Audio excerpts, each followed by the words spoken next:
회의, 미팅에서의 안정적인 스피치가 있을까요? 라고도 많이 물어보세요. 저는 딱 한 가지만 대답합니다. 무엇이냐?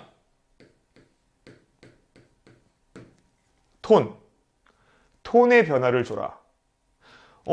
그 목소리를 바꿔야 되는 건가요? 다들 이제 물어보시는데, 목소리 변조까지는 필요 없습니다만, 제가 무언가를 말할 때, 그냥 일반적인 목소리로 말할 때는, 그냥 평상시에는 그렇게 말을 하겠죠. 평상시에는 일반적인 목소리를 사용하는데, 발표를 할 때는 조금 더 이렇게 톤을 다운을 시켜서, 그러면 제가 이 목소리를 내는 데 있어서 불편하고 부자연스러우니까 조금 더 긴장하고 말하게 됩니다. 스피치 강의 7년 차인 저도 마찬가지예요. 목소리를 다운시키는 것만으로도 계속적으로 긴장을 합니다. 그러면 조금 더 끊어서 또박또박 정확하게 말할 수가 있는 거예요. 이거에 관한 기대효과가 한 가지가 딱 있어요. 무엇이냐? 내가 의견을 말해야 되는 상황, 그런 상황에 조금 더 효과적으로 전달이 됩니다. 상대방은 이렇게 느끼게 돼요. 얘 평상시에는 조금 밝게 말하는데, 혹은 가볍게 얘기하는데, 얘는 회의나 미팅 들어올 때, 되게 진지하네? 왜 이렇게 진지하지? 이런 생각이 점점 바뀌게 됩니다. 뭐든지 한 번에 다 바꿀 수는 없어요. 하나하나씩 스텝 바이 스텝으로 쌓아가는 거죠. 평상시에 미팅이나 회의 때 계속적으로 톤을 정리해서 말하는 습관이 된다면, 언젠가가 됐을 때 제 의견을 말하면 얘는 좀 많이 생각하고 말한 거겠지? 많이 고민하고 말한 거겠지? 되게 진지한 거겠지? 라고 해서 평상시에 흘려들을 만한 그런 의견들도 상대방이 다시 한 번씩 생각하게 됩니다. 한번 입장 바꿔서 한번 생각을 해보면 좋을 것 같아요. 평상시에 커피 마시면서 밥 먹으면서 이렇게 대화할 때랑 회의 때나 미팅 때 똑같이 얘기하는 사람이 있다고 가정을 해봅시다. 그 사람이 어떤 의견을 말해요. 그러면 평상시에 흘리던 대로 똑같이 흘려졌습니다. 하지만 평상시에 그렇게 행동하는 친구가 아닌데 회의 때나 미팅 때 엄청나게 진중하게 얘기를 해요. 그러면 얘는 되게 진지하구나, 진심이구나, 이런 생각이 들 것이고요. 그런 상태에서 의견을 말합니다. 그러면 다시 한 번씩 더 생각하고 상기하게 됩니다. 단순히 요 톤만 바꾸면 됩니다. 말하는 방법에 어떤 규칙은 없어요. 정답은 없습니다. 하지만 당장 여러분들이 바꿀 수 있는 거, 톤만 다운시켜라. 예외가 있긴 있어요. 약간 있긴 있는데, 저는 이미 너무 톤이 다운되어 있는 사람인데요.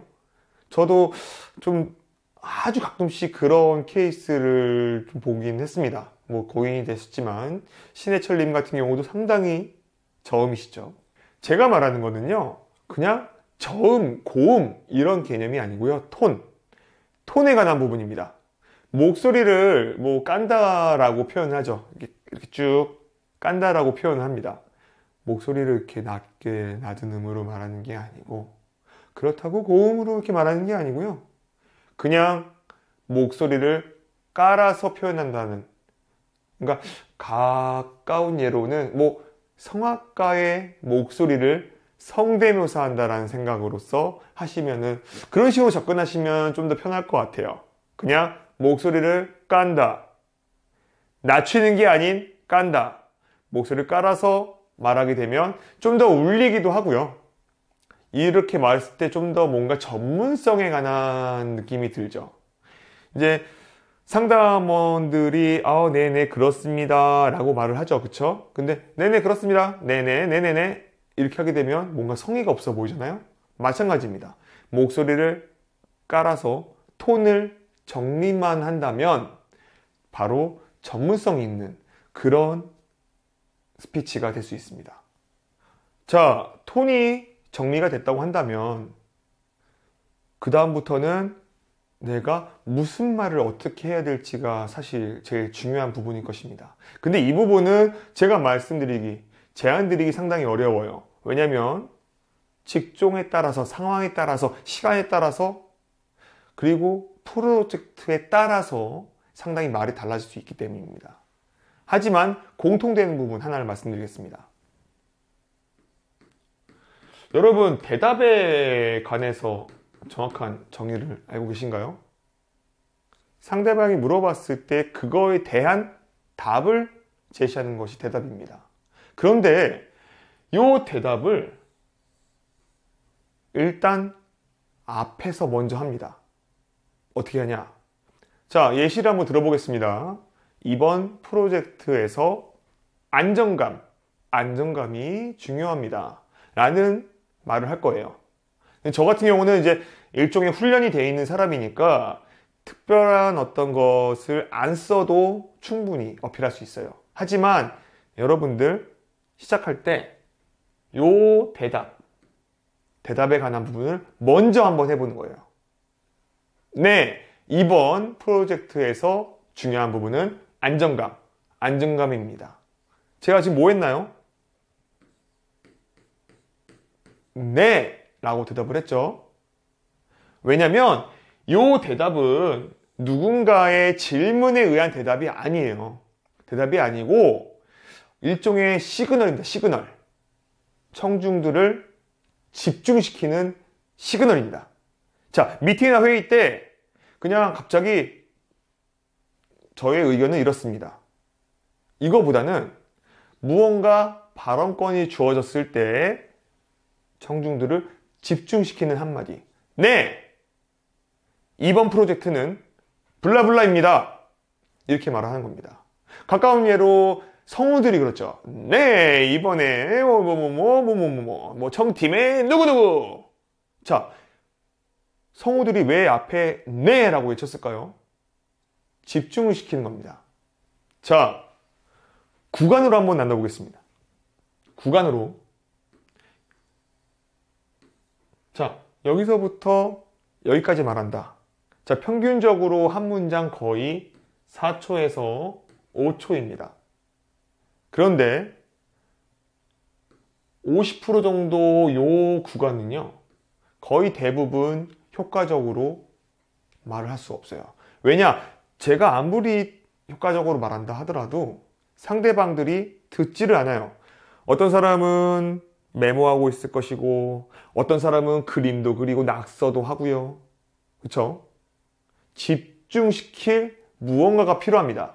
그래서 대답을 하는 겁니다. 앞에다가 네 혹은 얘가 되겠죠. 성우분들이 하시는 것처럼 네, 이번 청팀의 블라블라블라블라 네, 그렇습니다. 자, 네는 어떤 질문에 대답을 한 걸까요? 아닌 건 뭐 여러분들 잘 알고 계시죠. 단순히 집중을 시키는 겁니다. 앞에다가 이렇게 네 이거 하나만 붙여도 딴 거를 하고 있던 분들, 딴 생각하고 있던 분들, 그냥 멍 때리고 있던 분들 바로 한 번에 집중을 시키는 겁니다. 네! 이번 프로젝트의 가장 중요한 부분은 안정감입니다.